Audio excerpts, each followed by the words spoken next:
Everyone, welcome back to my YouTube channel. तो आज की वीडियो के अंदर हम कुछ बेसिक टर्म्स कवर करेंगे इंग्लिश की, जो कि आपको पेपर में हेल्प आउट करेंगे।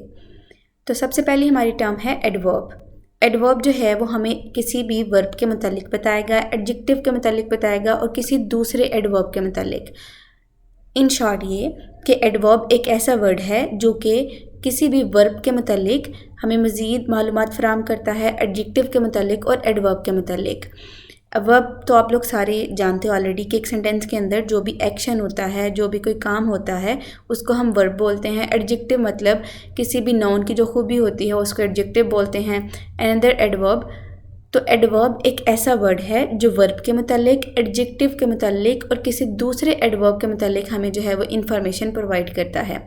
ये हमें जवाब देता है इन सवालात का कि कोई चीज़ कैसी है, ये कोई भी काम जो है वो कैसे हुआ, कब हुआ, किधर हुआ और कितना हुआ। फॉर एग्ज़ाम्पल हम यहाँ पे बात करें, एक सेंटेंस है शी रन्स फास्ट। तो ये जो फास्ट वर्ड है ये हमें रन के मुतालिक बता रहा है कि वो कैसे भागी। तो यहाँ पे ये जो वर्ड फास्ट है ये एडजेक्टिव नहीं है, ये एडवर्ब है। और ये क्यों एडवर्ब है? क्योंकि ये रन के साथ इस्तेमाल हुआ है और हमें ये इंफॉर्मेशन दे रहा है कि वो कैसे भागी।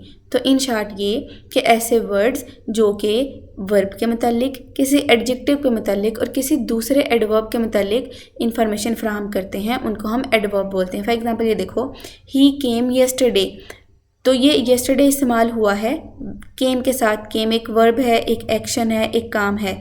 तो ये जो येस्टरडे वर्ड है ये हमें मज़ीद इंफॉर्मेशन दे रहा है केम के मुतालिक, इसलिए हम इसको एडवर्ब बोलेंगे। इन शॉर्ट आप लोगों को वैसे कॉमनली ये कहा जाता है कि जो भी एल बाय वाले वर्ड्स होते हैं उनको हम एडवर्ब बोलते हैं। तो ये भी एक टिप कह लो कि ट्रिक है, लेकिन आप लोग ने ये कॉन्सेप्ट हमेशा ध्यान में रखना है कि एडवर्ब जो है वो वर्ब के साथ इस्तेमाल होता है, किसी एडजेक्टिव के साथ होता है या किसी दूसरे एडवर्ब के साथ। इसकी कुछ बेसिक टाइप्स हैं जो आपको अक्सर एमसीक्यूज़ के अंदर पूछी जाती हैं, जो आप लोगों ने आइडेंटिफाई करना होता है किसी कौन सी टाइप है। इसको ऐसा रट्टा मारने की ज़रूरत नहीं है, इसका स्क्रीनशॉट ले लो और कंसेप्ट को रिवाइज कर लो, आपको एमसीक्यूज़ में हेल्प आउट करेंगे डेफिनेटली। सबसे पहली टाइप है एडवर्ब ऑफ मैनर। आप लोगों ने सेंटेंस को देखना है, आइडेंटिफाई करना है कि ये जो वर्ड है ये किसी भी वर्ब के मुतालिक बता रहा है या एडजेक्टिव के मुतालिक या किसी और एडवर्ब के मुतालिक, तो वो हो गया एडवर्ब। अब आप लोगों ने देखना है कि वो जो वर्ड है, वो जो एडवर्ब है, वो मैनर को शो कर रहा है कि नहीं। मैनर का मतलब होता है कोई काम करने का तरीका क्या था। फॉर एग्ज़ाम्पल वर्ड है क्विकली और स्लोली, यानी फॉर एग्ज़ाम्पल कोई एक लड़का है वो बहुत ही क्विकली रन कर रहा है, तो इसका मतलब है ये जो वर्ड क्विकली है ये हमें उसका मैनर बता रहा है, उसका अंदाज़ बता रहा है काम करने का। तो जो काम करने का अंदाज़ बताता है एडवर्ब, उसको हम एडवर्ब ऑफ मैनर बोलते हैं। और ऐसा एडवर्ब जो हमें टाइम के मुतालिक, वक्त के मुतालिक बताएगा कि कोई भी एक्शन जो है वो किस वक्त हुआ था, तो वो एडवर्ब ऑफ टाइम है। फॉर एग्जांपल यहाँ पे देखो, ये जो येस्टरडे है ये एडवर्ब ऑफ टाइम है। एडवर्ब ऑफ प्लेस का मतलब है कि कोई भी एक्शन जो है वो किस जगह हुआ, तो ये आंसर देता है वेयर का। फॉर एग्जांपल दो एग्जांपल हैं, हियर और देयर, ये एडवर्ब ऑफ प्लेस के एग्जांपल्स हैं। Adverb of frequency. फ्रीक्वेंसी का मतलब होता है तादाद, कि कोई भी एक्शन जो है वो कितनी दफ़ा किया गया, और इसके एग्जांपल हैं फॉर एग्जांपल ऑलवेज और ऑफन। एडवर्ब ऑफ डिग्री का मतलब है कि कोई काम जो है वो कितना किया गया, किस हद तक किया गया। फॉर एग्जांपल वेरी, अगर हम कहते हैं कि शी इज़ वेरी ब्यूटीफुल, तो ब्यूटीफुल एडजेक्टिव है और वेरी जो है वो एडवर्ब ऑफ डिग्री है। हमने बताया कि वो किस हद तक खूबसूरत है। TWO2 जो है वो हमें जो है वो अगर कोई चीज़ हद से ज़्यादा होती है तो उसके लिए हम TOO2 इस्तेमाल करते हैं। तो अगर कोई भी एक्शन जो है उसकी हमने बतानी हो कि वो किस हद तक किया गया है और उसकी डिग्री के बारे में बात करनी है, तो वो एडवर्ब ऑफ डिग्री है। अगर आप लोगों को ये कंसेप्ट समझ में मुश्किल हो रही है तो आप लोग इसको रिपीट करके देखो ताकि आपके कंसेप्ट जो है वो क्लियर हो जाए। नेक्स्ट हमारे पास टर्म है एडजेक्टिव। आप लोगों ने मे बी ऑलरेडी इसके बारे में पढ़ा होगा, बट इन शॉर्ट हम इसको देख लेते हैं कि एडजेक्टिव जो है हमें बताता है नाउन के बारे में और प्रोनाउन के बारे में। अगर कोई भी सेंटेंस के अंदर ऐसा वर्ड है जो नाउन के मुतालिक आप लोगों को इन्फॉर्मेशन दे रहा है, नाउन का मतलब होता है शख्स, जगह, चीज़ या किसी कॉन्सेप्ट का नाम, नाउन के मुतालिक इन्फॉर्मेशन प्रोवाइड कर रहा है या किसी प्रोनाउन के मुतालिक, तो इसका मतलब है वो एडजेक्टिव होगा। ये हमें बताता है कि कोई चीज़ जो है वो किस तरह की है, कौन सी वाली है और कितनी है। फॉर एग्जाम्पल यहाँ पे देखो, she has a beautiful dress. Dress एक नाउन है ना, चीज़ का नाम है, तो हमने बता दिया कि वो जो ड्रेस है वो ब्यूटीफुल है। तो ये जो ब्यूटीफुल है ये हमें क्वालिटी किसकी बता रहा है, ड्रेस की। तो इसका मतलब है ये जो ब्यूटीफुल है ये एडजेक्टिव है। अब यहाँ पे क्या लिखा हुआ है, I have 3 books, books noun है ना, तो हमने कह दिया कि जो 3 है वो एडजेक्टिव है। क्यों एडजेक्टिव है, क्योंकि ये जो वर्ड 3 है ये हमें नाउन के मतलब मज़ीद इंफॉर्मेशन प्रोवाइड कर रहा है। एडजेक्टिव की कुछ बेसिक टाइप्स देख लेते हैं। तो इसकी पहली टाइप है डिस्क्रिप्टिव एडजेक्टिव। डिस्क्रिप्टिव जो है वर्ड निकला है डिस्क्रिप्शन से, जिसका मतलब होता है बयान करना। इसके अंदर आप किसी नाउन के मतलब बयान देते हो, उसके मतलब बयान करते हो कि वो कैसी है चीज़। तो जब फॉर एग्जांपल इसकी एग्जांपल है ब्यूटीफुल टाल। अगर हमने कह दिया कि she is a beautiful girl, तो हम कह रहे हैं कि वो जो लड़की है वो खूबसूरत है, यानी हम उस लड़की के बारे में डिस्क्राइब कर रहे हैं। नेक्स्ट उसके टाइप है क्वांटिटेटिव एडजेक्टिव। क्वांटिटेटिव एडजेक्टिव का मतलब है ये एक ऐसा एडजेक्टिव है जो किसी चीज़ की क्वांटिटी के बारे में बताएगा कि कोई भी जो नाउन है वो कितना है, how much. For example there is a some water in the jug, तो हम कह रहे हैं कि जो पानी है वो जग के अंदर बहुत थोड़ा है। इसी तरह जो लिटिल वर्ड है ये भी क्वांटिटेटिव एडजेक्टिव है।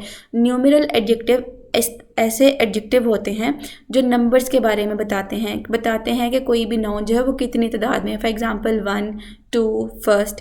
डिमॉन्स्ट्रेटिव एडजेक्टिव का मतलब है ऐसे एडजेक्टिव जो किसी चीज़ की तरफ इशारा करे। डिमॉन्स्ट्रेटिव वर्ड निकला है डिमॉन्स्ट्रेशन से। डिमॉन्स्ट्रेशन का मतलब होता है इशारा करना किसी चीज़ की तरफ। तो डिमॉन्स्ट्रेटिव एडजेक्टिव ऐसे एडजेक्टिव हैं जो किसी चीज़ की तरफ, किसी नाउन की तरफ इशारा करते हैं। For example this is the boy, तो दिस क्या है, डिमॉन्स्ट्रेटिव एडजेक्टिव। इसी तरह डैड क्या है, demonstrative adjective. Similarly goes with the these. Possessive adjective, possessive जो है वो वर्ड निकला है पोजेशन से। पोजेसिव का मतलब होता है ऐसे एडजेक्टिव जो कि किसी चीज़ की मलकियत के बारे में बताएंगे। वर्ड निकला है पोजेशन से, जिसका मतलब होता है मलकियत। तो पोजेसिव एडजेक्टिव इस ऐसे एडजेक्टिव हैं जो कि किसी चीज़ की पोजेशन के बारे में, मलकियत के बारे में बताते हैं। एग्जाम्पल है माई, योर एंड हिज। टर्म है क्लॉज। आप लोगों ने मे भी इसके बारे में ऑलरेडी पढ़ा हो, अगर नहीं पढ़ा तो हम इसको दोबारा देख लेते हैं। तो क्लॉज जो है ये एक ऐसा ग्रुप ऑफ वर्ड है, यानी लफ्ज़ों का मजमूआ है ये एक, जिसके अंदर सब्जेक्ट भी होता है, वर्ब भी होता है। सब्जेक्ट का मतलब होता है एक सेंटेंस है, उसके अंदर जो काम करने वाला होगा उसको हम सब्जेक्ट बोलेंगे और जो काम होगा उसको वर्ब बोलेंगे। अगर सेंटेंस है, एक सेंटेंस है, उसके अंदर जो सब्जेक्ट होता है वो काम करने वाला होता है, जो वर्ब होता है वो एक्शन होता है। अब क्लॉज क्या होता है, ये ग्रुप ऑफ वर्ड है जिसके अंदर सब्जेक्ट भी होगा और वर्ब भी होगा। अब यहाँ पे देखो, I know that she is happy. अगर हम यहाँ पे देखें शी इज़ हैप्पी, तो शी क्या है, सब्जेक्ट, काम करने वाली। अब इस जो है उसको हमने एज अ मेन वर्ब यहाँ पे इस्तेमाल किया क्योंकि एक्शन वर्ब नहीं था। तो अब इस क्लॉज के अंदर हमारे पास सब्जेक्ट भी है, वर्ब भी है। अगर आप लोगों ने सेंटेंस देखना है, जो अंडरलाइन वर्ड होंगे उसके अंदर अगर सब्जेक्ट भी होगा, वर्ब भी होगा, तो इसका मतलब है वो क्लॉज है। फॉर एग्जांपल यहाँ पे देखो, व्हेन ही अराइव्ड, तो यहाँ पे ही जो है वो सब्जेक्ट है, अराइव्ड जो है वो वर्ब है। तो हमारे पास ये दोनों चीज़ें हैं। ये जो मैंने रेड से मार्क किया हुआ है, आपको इसी तरह एक सेंटेंस आएगा पेपर के अंदर, कुछ वर्ड अंडरलाइन किए होंगे, आपसे पूछा जाएगा कि आइडेंटिफाई करो ये क्लॉज है या फ्रेज है या कोई और टर्म है। तो आप लोगों ने देखना है कि सेंटेंस है, उसके अंदर जो अंडरलाइन वर्ड हैं उसके अंदर अगर सब्जेक्ट भी है और वर्ब भी है तो इसका मतलब है वो क्लॉज है। अब क्लॉज की होती हैं दो टाइप्स, एक है इंडिपेंडेंट क्लॉज और एक है डिपेंडेंट क्लॉज। इंडिपेंडेंट का क्या मतलब होता है, इंडिपेंडेंट का मतलब होता है ऐसी चीज़ जो आज़ादाना होती है, जो आज़ाद रह सकती है, यानी विच कैन स्टैंड अलोन, यानी अगर वो उसको हम अकेले भी देखें तो उसका मीनिंग हर तरह से कंप्लीट हो रहा है। और डिपेंडेंट क्लॉज का क्या मतलब होता है कि ये एक ऐसा ग्रुप ऑफ वर्ड है जिसके अंदर सब्जेक्ट भी है, वर्ब भी है, लेकिन ये अकेला जो है वो अपना मीनिंग कंप्लीट नहीं कर पा रहा। अब इंडिपेंडेंट क्लॉज की एग्जांपल है शी इज़ हैप्पी। अब शी जो है वो हम कह सकते हैं कि सब्जेक्ट है, इज़ जो है वो वर्ब है, और शी इज़ हैप्पी ये ग्रुप ऑफ वर्ड है जिसके अंदर सब्जेक्ट भी है और वर्ब भी है, और ये अपनी कंप्लीट सेंस दे रहा है, इसका मीनिंग ऐसे ही कंप्लीट हो रहा है, तो इसका मतलब है ये इंडिपेंडेंट क्लॉज है। अब डिपेंडेंट क्लॉज जो कि अकेला जो है वो उसका मीनिंग कंप्लीट नहीं हो सकता। अब यहाँ पे क्या लिखा हुआ है, she because she was tired, क्या लिखा हुआ है, because she was tired.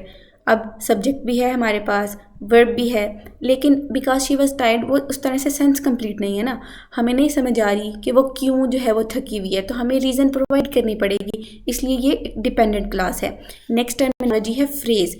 Phrase का मतलब है ये एक ऐसा ग्रुप ऑफ वर्ड है जिसके अंदर ना ही सब्जेक्ट होता है और ना ही वर्ब होता है, लेकिन ये ग्रुप ऑफ वर्ड है।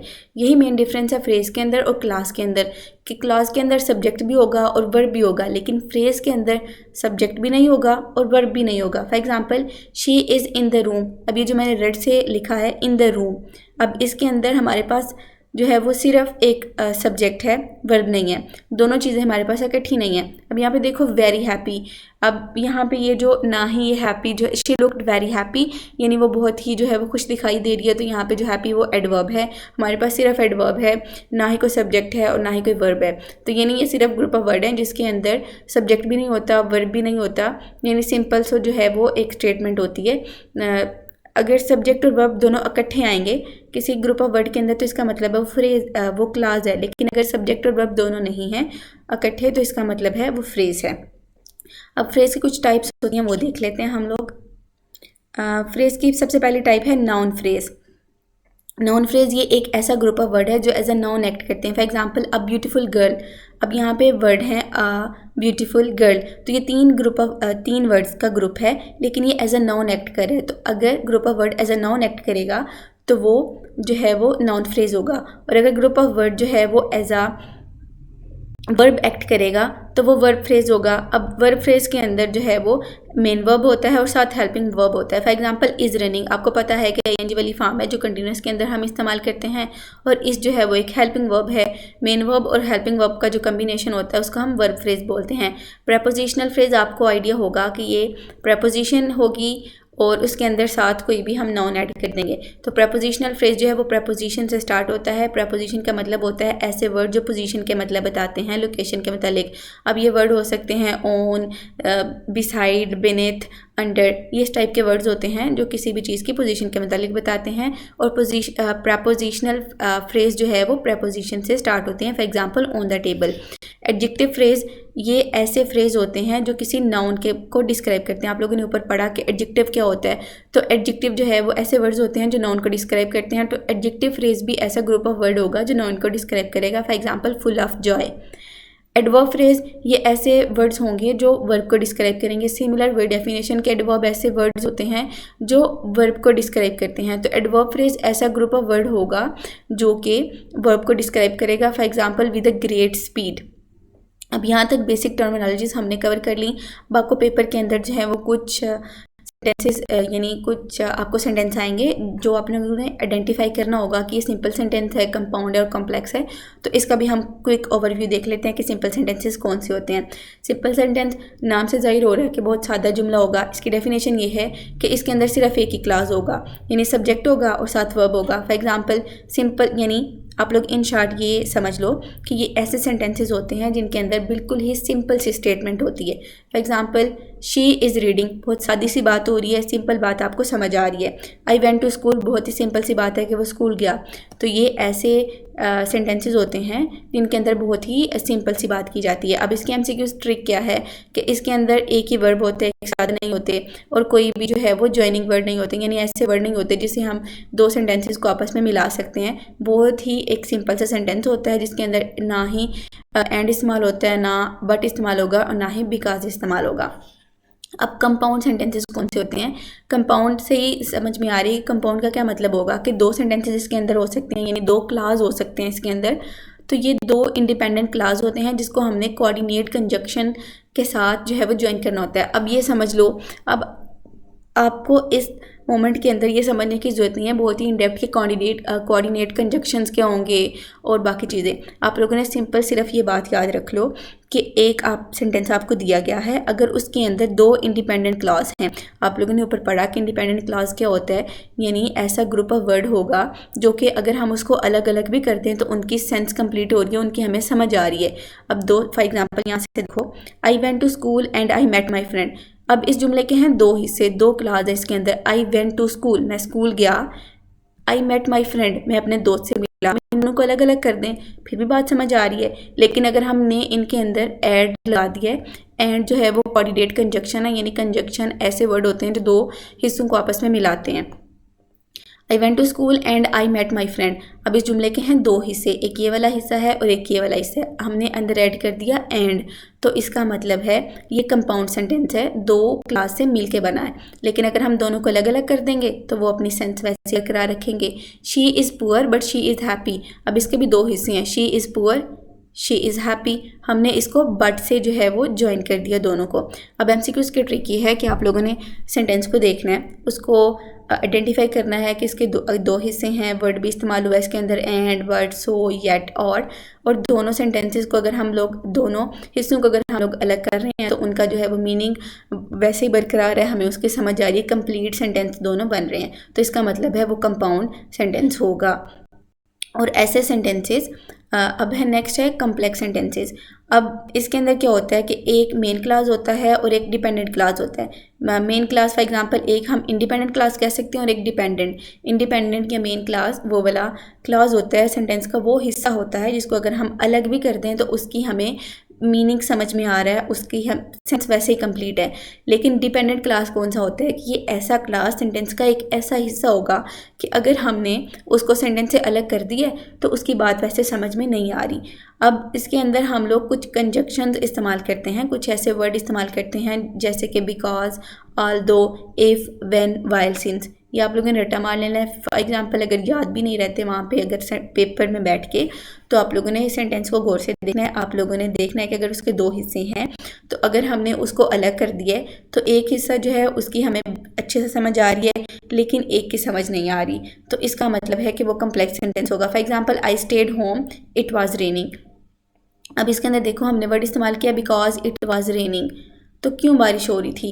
अब मैंने कहा कि मैं घर रहा, ठीक है समझ आ रही है। इट वॉज रेनिंग, तो साथ बताओ बिना कि बिकॉज इट वॉज रेनिंग, क्योंकि बारिश हो रही थी इसलिए मैं घर पे रुका। अब बिकॉज इट वॉज रेनिंग वो सेंटेंस कंप्लीट नहीं हो रही, तो हमें जो है वो साथ प्रॉपर स्टेटमेंट देनी पड़ेगी कोई। Although she is tired she is working, she is working समझ आ रही है। ऑल्दो शी इज़ टायर्ड, चूँकि वो जो है वो थकी हुई है इसलिए वो काम करिए। She is working sense complete है, ऑल्दो शी इज़ टायर्ड, तो वो उस तरह से मीनिंग कंप्लीट इसका नहीं हो रहा।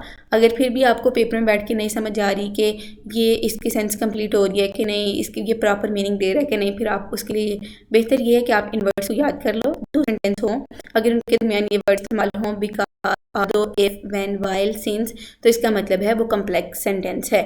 That's all about our today's lecture. I hope कि आप लोगों को कुछ नई चीज़ समझने को मिली होगी। इन केस आपको फिर भी समझ नहीं आ रही, आप किसी और टॉपिक के बारे में समझना चाह रहे हो तो please do let me know in the comments. Secondly best of luck for your exams, बहुत अच्छे से देना और कंफ्यूज होने की बिल्कुल भी ज़रूरत नहीं है। पेपर जो है आप लोगों ने अच्छे से तैयार किया हुआ है, अब आप लोगों ने अच्छे से परफॉर्म भी करके आना है। सो बेस्ट ऑफ लक, अल्लाह हाफिज़।